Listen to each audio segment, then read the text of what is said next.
कुठलाही आंदोलन करण्यापूर्वी संबंधित कार्यालयातील सक्षम अधिकारी अथवा लोकप्रतिनिधींना लेखी निवेदन व्यथा मांडावी लागते.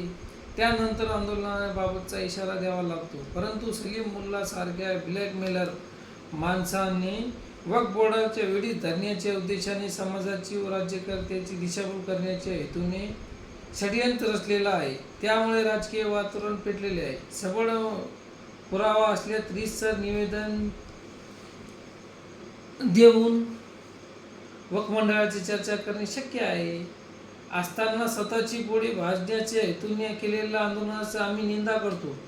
महायुतीचा घटक व कार्यकर्ता म्हणून मी विश्वासाने सांगतो की महायुतीचा कुठलाही प्रकारचा भ्रष्टाचार होणार नाही. झाल्यास त्याबद्दल आम्ही लढा देण्यास तयार आहेत. राज्याचे मुख्यमंत्री देवेंद्र फडणवीस साहेब, राज्याचे उपमुख्यमंत्री अजितदादा पवार साहेब सक्षम आहे. परंतु कुठलाही पुरावा नसताना गैरसंवैधानिक कृत्याचा आम्ही समर्थन करणार नाही. माननीय श्री समीर काझी साहेब यांना बदनाम करून महायुतीचा बदनामी करण्याचा विरोधकांचा राजकारणाचा डाव आहे. आम्ही यांना हाणून पाडू.